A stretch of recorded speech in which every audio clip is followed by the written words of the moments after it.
My girlfriend told me to get a hotel if her ex staying bothered me, so I emptied our apartment instead. Reddit stories. Hi, I'm Lucas, 31, and my relationship ended the moment my girlfriend told me I could go to a hotel. In the apartment I was helping pay for. It started on a Tuesday night, one of those absolutely average evenings that apparently exist just to be ruined. I was on the sofa, laptop on my knees, finishing some edits for a client. The TV was on low, some cooking show mumbling in the background. The frogs in my paludarium yell. I'm that guy were doing their usual frog business in the corner, and for once, everything felt calm. Then the door opened, Daniela walked in with that specific smile. Not though I bought snacks smile, not though I had a rough day pout. No.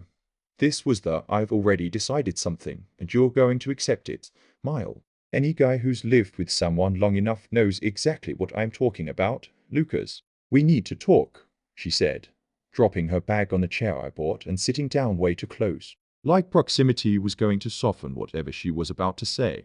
I sighed, closed the laptop halfway. Okay, what did we decide I'm doing now? She laughed lightly, like I'd just made a cute joke. So, my ex is coming to stay for a week. I stared at her. Blinked once. Twice. My brain froze like a laggy computer. Your ex, I repeated. Whack in. Yeah, she said, all casual. He's coming to town next week, and I told him he can stay here. The words hit me one by one, like someone was tossing bricks at my forehead. Stay here, I asked, even though I'd heard her perfectly. In this apartment, this one, where I live. She tilted her head, already annoyed that I wasn't just nodding like a bobblehead. Yes, on the sofa. Relax, it's just for a week, Lucas. It's not a big deal. I felt something heavy settle in my chest. Not even jealousy, just pure disrespect. And when did we decide this? I asked slowly. Her expression changed just slightly. You know that look people get when they realize you're not going along with their script. That one. I didn't think it was something we needed to have a whole discussion about, she said. He's not a stranger. We're adults. I laughed. It wasn't a happy laugh. It was the kind of laugh that says, I'm 2 seconds away from losing my mind. So you just invited your ex to stay at our place, I said, and didn't think to ask the other person who lives here. She rolled her eyes like I was being dramatic. Lucas, if you feel uncomfortable, she said, and this line will stay burned into my brain forever, you can go to a hotel for a few days. For a second, I honestly thought I misheard her. My ears actually rang. A hotel, I repeated. Me, in a hotel. Because your ex is staying. In the apartment I helped pay for. On the sofa I bought. Next to the TV I bought. Under the ceiling I stare at when you're mad at me for leaving a glass in the sink. That apartment? She crossed her arms, defensive now. You're overreacting. I thought you'd be mature about this. It's not like I'm cheating on you. You're making this weird. I just stared at her, and something very quiet inside me went, oh, okay, that's how it is. How considerate of you, I said. The sarcasm so thick I could have poured it into a glass. She smiled, relieved, because she somehow took that as agreement. I knew you'd understand. I'll tell him it's all good. Then she kissed my cheek like she'd just told me we were having friends over for board game night, and went to the shower. Just like that. Like nothing earth-shattering had just been said, I stayed on the sofa. Laptop open, but completely forgotten. The frogs were the only ones minding their own business. I looked around the apartment properly for the first time in a long time.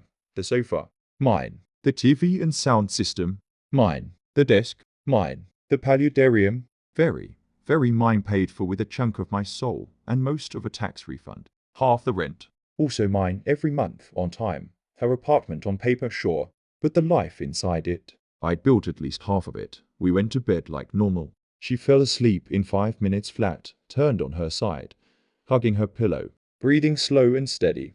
I lay there wide awake, staring at the ceiling. That ceiling had seen a lot. Our first night together there. Our stupid arguments about nothing. Our makeups. My insomnia. But tonight it felt different, like it was silently asking me, so, how much more of this are you going to take? The sentence repeated in my head like a broken record. If you feel uncomfortable, you can go to a hotel. Not let's talk about it. Not are you okay with this? Not maybe we find another solution. No, you go to a hotel. I thought about all the other times I'd swallowed things. When she complained the paludarium took up too much space. When she wanted to replace my perfectly good sofa with something more aesthetic. When she got mad because I didn't text back within 10 minutes while I was working. When I said we should decide things together, and she brushed it off. Little things. Always little things. Until they weren't. I turned on my side, watching her sleep. She looked peaceful. I felt like someone had unplugged my life and plugged it back into a different socket. For the first time since we moved in together, one cold, clear thought settled in my mind. If I'm just a guest here, then maybe it's time I leave like one quietly. And with all my stuff, and as the sun started to lighten the edges of the curtains, I still hadn't slept, but I had something better than sleep.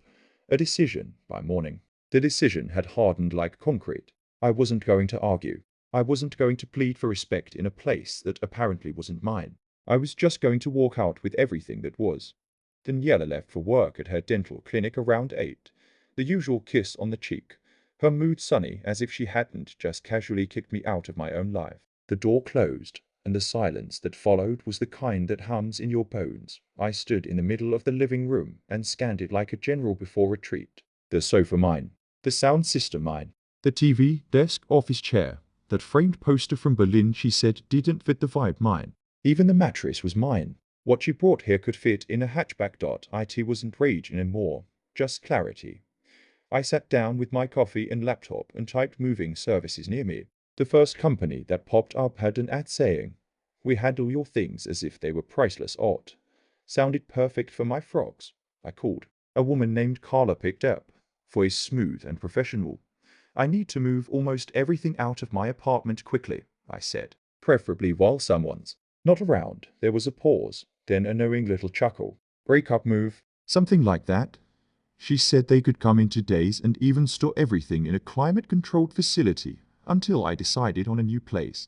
I booked it immediately. That night, Daniela got home all smiles, telling me about some patient who complimented her energy. I nodded, pretended to listen, even made her tea. Inside, I was marking things in my head. Sofa check. TV check. She didn't notice a thing when she went to bed. I started the operation. I took a pack of yellow sticky notes and labeled every item that was mine. It looked like the apartment had broken out in hives. The next day felt surreal. She texted during lunch. "Don't forget to pick up milk on your way back." "Sure, honey. I'll get right on that after I vacuumed my existence out of your apartment." Thursday morning came, crisp and quiet. Daniela left at 8 o'clock a.m. in her little white hatchback, blowing me a kiss. By 9 o'clock, Carla and 3 movers were at the door, gloves on. Polite smiles, all business. I walked them through the apartment. "Everything with a sticky note goes," I said.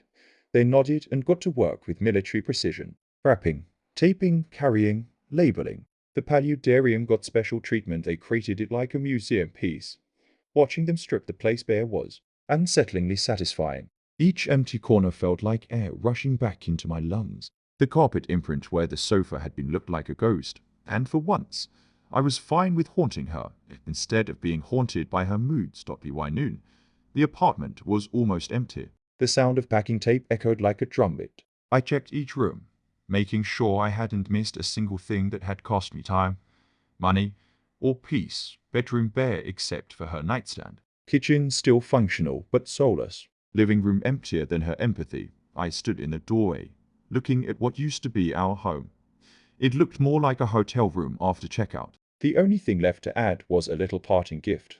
I took the cheap inflatable mattress I'd used once for camping, inflated it in the middle of the living room, and placed a folded blanket on top. Then I scribbled a note on the coffee table. "For Whackin', enjoy your stay."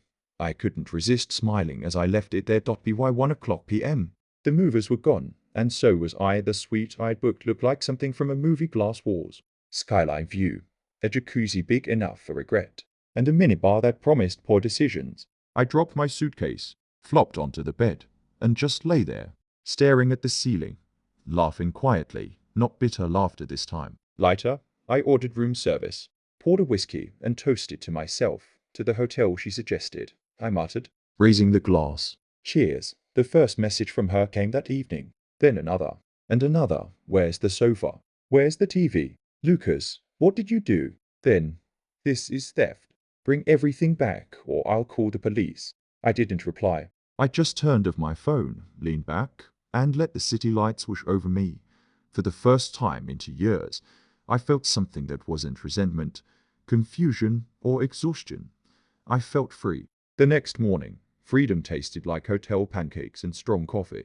The kind of breakfast you can only enjoy when you've burned your bridges and feel a strange relief watching the smoke rise. When I finally turned my phone back on, it almost vibrated at the table. 40-something messages, 15 missed calls. Daniela, her mother Monica, and one unknown number. I didn't need to guess who the last one was. The first few texts from Daniela were a masterclass in emotional gymnastics. Where are my things, Lucas? You can't just do this. You're a thief. I'm calling the police. Then the escalation. You'll regret this. You're ruining my life. And finally, the cherry on top. I can't believe you're doing this after everything we've been through. I read them all while sipping my coffee, each message sounding less like outrage and more like panic. I typed a single reply. Everything I took is mine. Check the receipts. Check the lease. Good luck with whacking. Then I switched the phone off again and let that be my MIC drop. The hotel bar became my new living room that day. I set up my laptop, did a bit of design work between drinks, and ignored the world. It felt bizarrely normal. No drama, no guilt trips, just background jazz and the faint hum of other people's conversations. That evening, I got an email from the moving company confirming all my things were safely stored in climate-controlled bliss. They even mentioned that the frogs were fine, kept on a temporary humidity system. That part actually made me exhale. The frogs were my line in the sand. If anything happened to them, I might gone feral. But that calm didn't last long. 3 days later, while I was at the hotel gym trying to remind my body what exercise felt like, I got a call from the receptionist.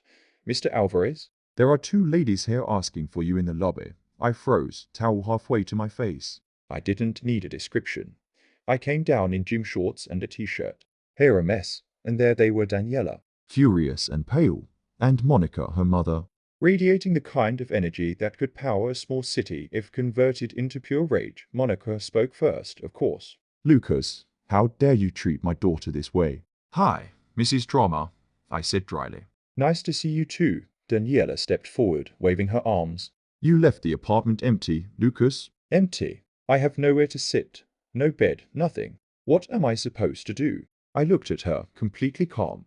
You said your ex would be staying on the sofa. But since the sofa's mine, I figured the inflatable mattress was more appropriate. Her mouth opened and closed like a fish that just realized it's out of water. Monica gasped, scandalized. You're cruel. My daughter opened her home to you, and this is how you repay her.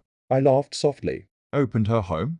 You mean the one where I paid half the rent, bought almost everything inside, and got told to leave when her ex showed up? That home? Daniela's eyes glistened, a mix of anger and embarrassment. People in the lobby were starting to notice. One guy at the front desk was clearly enjoying the show. Daniela, I said finally, lowering my voice, if you have a problem, call your lawyer. I have receipts for everything. Don't waste your breath. For once, she didn't have a comeback. She just glared, her lips trembling, then turned and stormed out.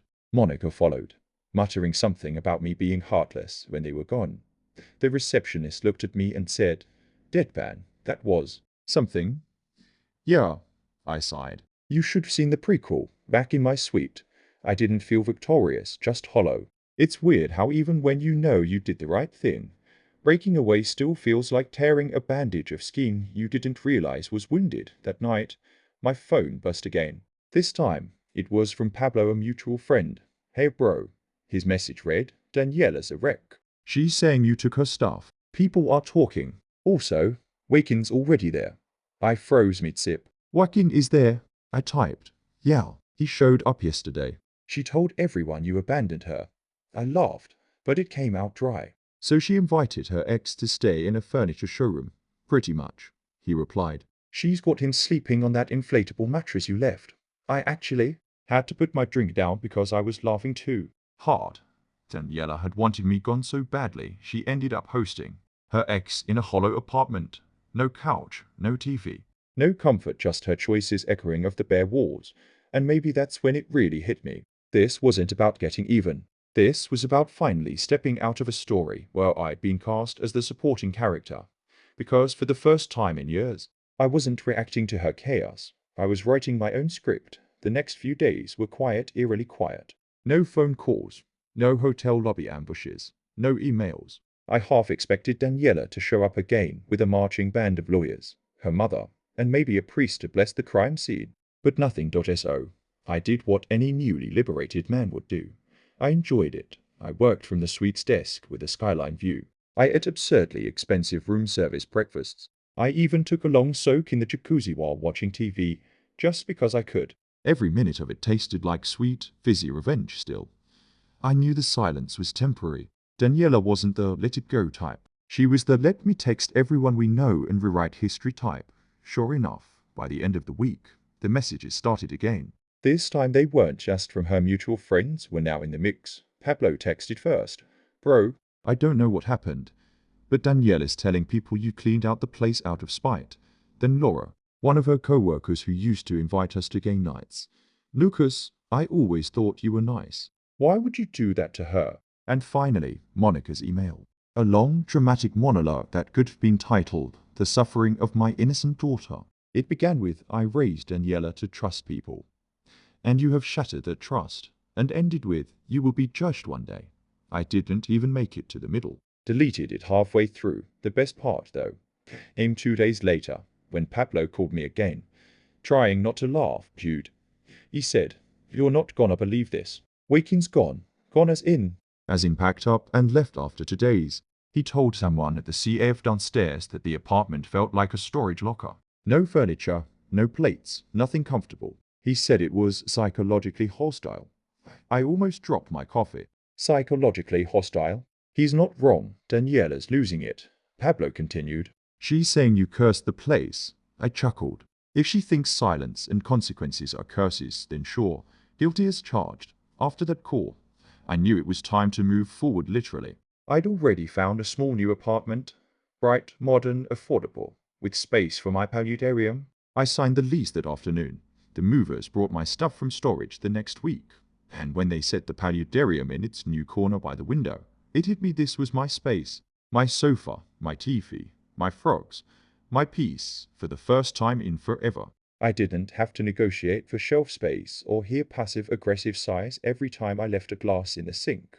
I spent the next couple of days setting up my things. Organizing cables. Putting up the Berlin poster again. When I turned on the lights of the paludarium that night, the frogs hopped around like they owned the place.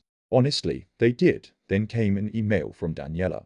Long, desperate, and dripping with emotional manipulation. She said she couldn't afford the rent alone. That the apartment didn't feel like home without me. That she missed us.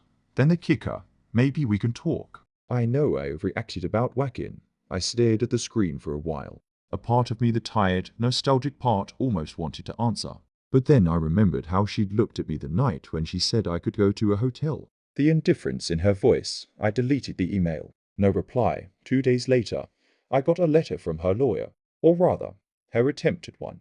Claim misappropriation of property, alleged damages, emotional distress and material loss. I laughed out loud, called my buddy Martin the real lawyer and sent him everything. He skimmed through it and said, she's bluffing. Just keep your receipts. You'll be fine. Still, it felt surreal, Daniela trying to drag me to court for things she didn't even own. But what really shook me wasn't the lawsuit. It was what came next.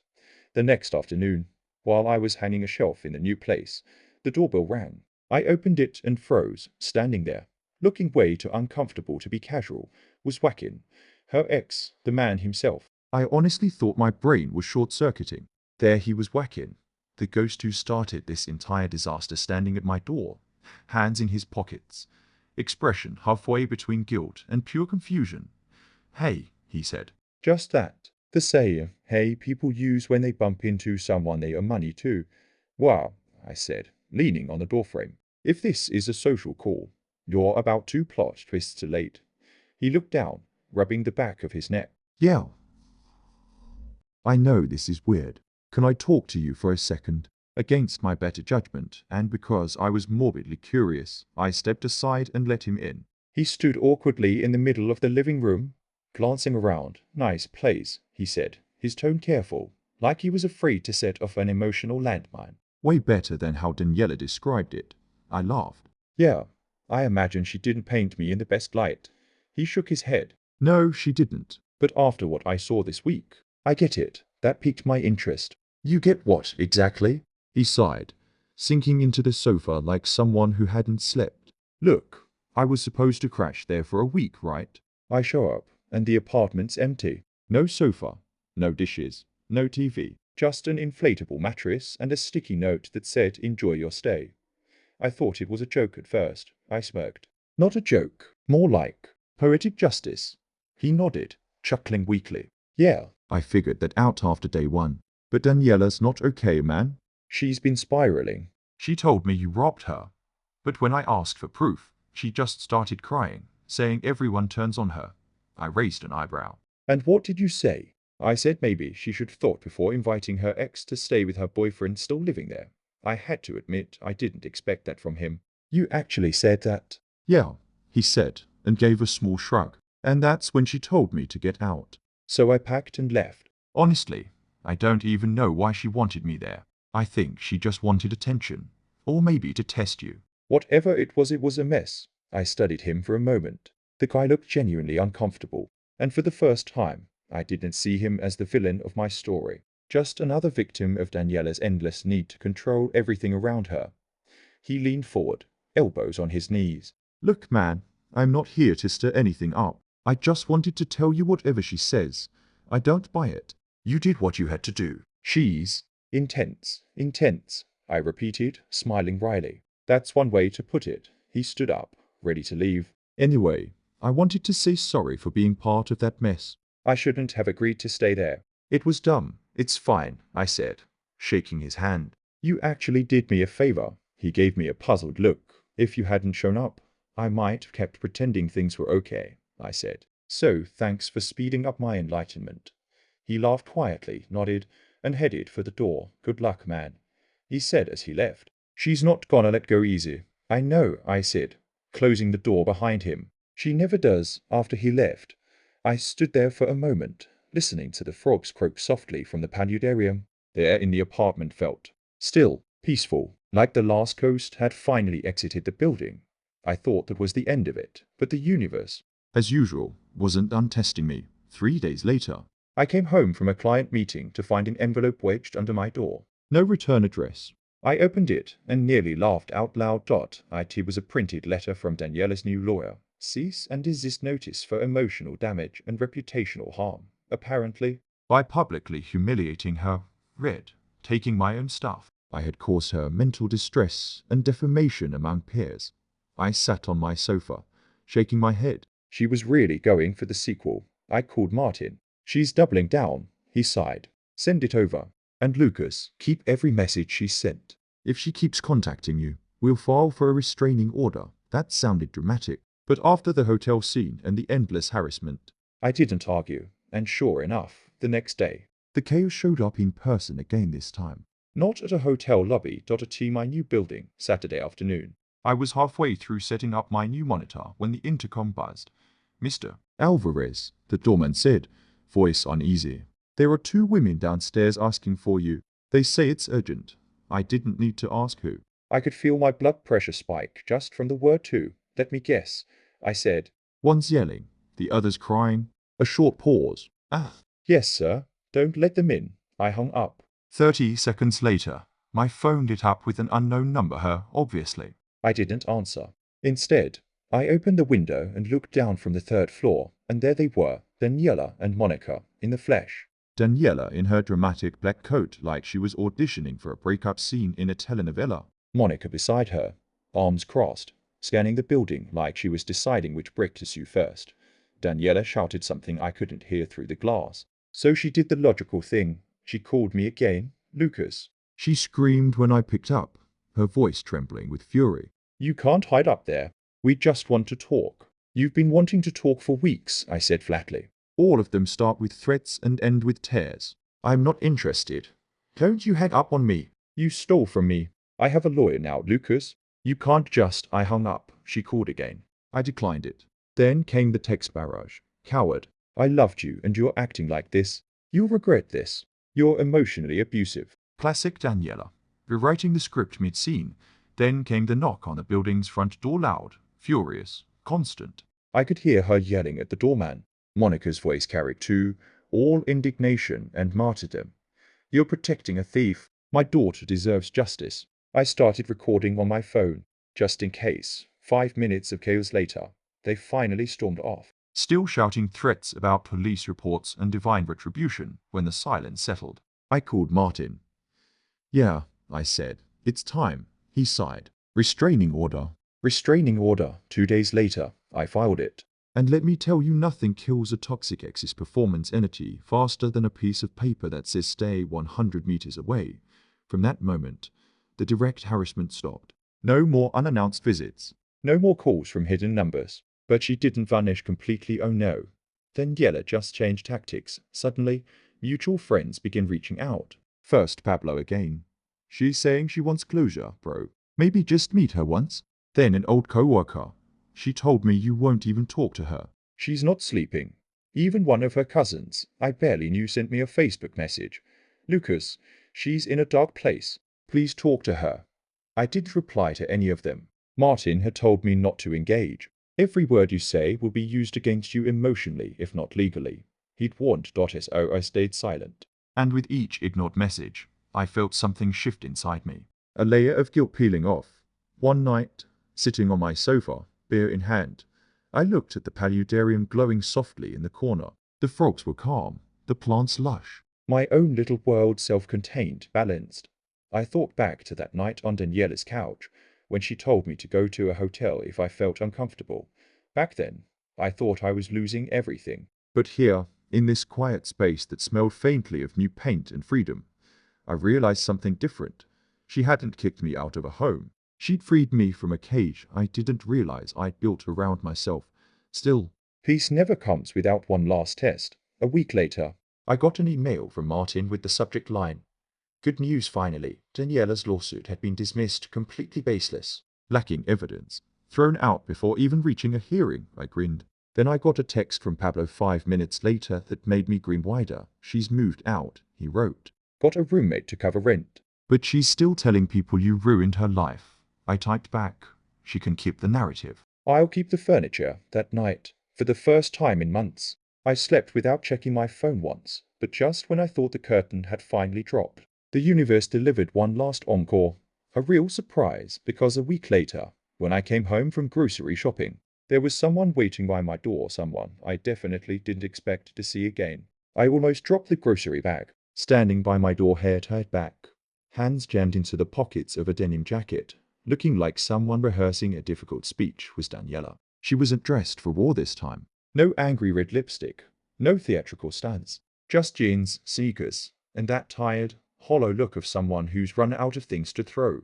"Before you say anything," she started, voice small, "I know about the restraining order." "I'm not here to cause trouble. I just needed to say something, and then I'll leave." I crossed my arms, kept my voice calm. "You have 60 seconds, she gave a weak smile. Always so generous. I didn't respond. She looked around the hallway, like the walls might offer her better company. "You really did take everything. The apartment feels like a shell. I didn't realize how much of it was you until you left." I stayed quiet. Let her talk. "I know I hurt you," she continued. "I didn't mean to. I don't know.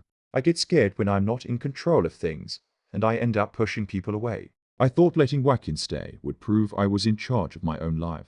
Instead, she gestured vaguely, burned it all down." Her voice cracked a little, and for a moment, I saw the Daniela I'd first fallen for, the one who laughed too loud and dreamed big before everything became about control and appearances. "I'm not asking you to come back," she said. "I know that's done. I just wanted you to know that I'm sorry, and that I miss you." There was a long pause, the kind that stretches between two people who've already said everything that mattered, just in different ways. "Daniela," I said finally, "I believe you're sorry. I also believe it doesn't change anything." She nodded, eyes glistening. "Yeah, I figured you'd say that. I spent 2 years trying to make you happy," I continued, my voice steady now. "But every time I gave a little more, you took a little more, until there was nothing left that felt like me. So no, I'm not angry anymore. I'm just done." She swallowed hard, blinked, then nodded again. "I deserve that." She turned to leave, hesitated, and added quietly, "For what it's worth, you were good to me." better than I knew how to be back. Then she walked away, no dramatics, no yelling, just quiet footsteps fading down the hall. When the door closed behind me, I leaned against it for a second, letting the silence settle. It didn't feel triumphant or bittersweet, it just felt over. Inside, the apartment was glowing in the late afternoon light. My frogs were croaking softly, the faint sound of water trickling through the paludarium filter. Life going on, steady and indifferent to human messes. I unpacked the groceries, cracked open a beer, and sat on the couch. My couch. And I realized I hadn't thought about her all day until that moment.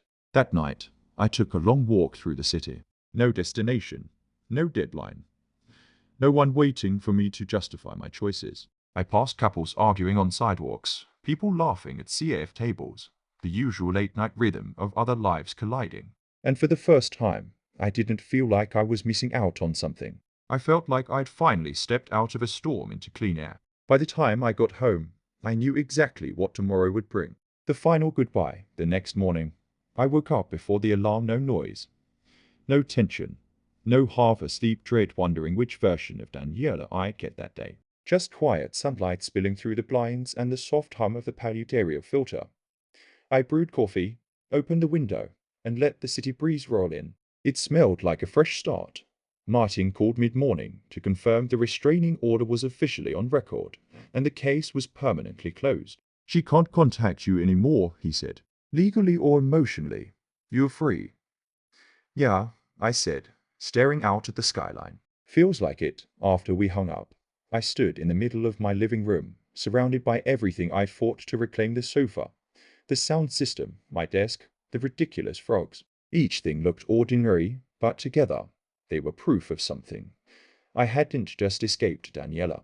I'd rebuilt a version of myself that didn't need her approval to exist. A few weeks later, life had settled into an easy rhythm. Work was steady, my client list was growing, and the new apartment felt like home. I even started dating again, a graphic designer I met at a CAF. Someone calm, funny, unpretentious. The kind of woman who didn't need to win every conversation to feel secure. We went slowly. I wasn't in a rush. After all, healing isn't about replacing people, it's about remembering who you are when they're gone. One evening, I was feeding the frogs when my phone buzzed with a message from Pablo. Bro, saw Daniela today. She's got a new roommate. Some girl from her clinic. Looks like she's moved on. I stared at the screen for a moment, then just typed back, good for her. And I meant it. Later that night, I sat on the balcony with a beer, watching the lights flicker across the city. Somewhere out there, Daniela was probably telling a new version of the story, how I overreacted, how I left her with nothing, and that was fine. Let her have her narrative. I had peace. The frogs croaked softly behind me, rhythmic and steady. It felt like a soundtrack to closure. You know, people talk about breakups like they're the end of something, but sometimes they're just the moment you remember where the door is. Daniela told me once, if you feel uncomfortable, you can go to a hotel. I did. And I never came back. Now, I don't need a hotel, or an apology, or revenge, just my space, my work, my frogs. And the quiet satisfaction of knowing that when someone tries to make you small, you can pack your life into boxes and rebuild it somewhere they can't reach. And that, right there, is freedom.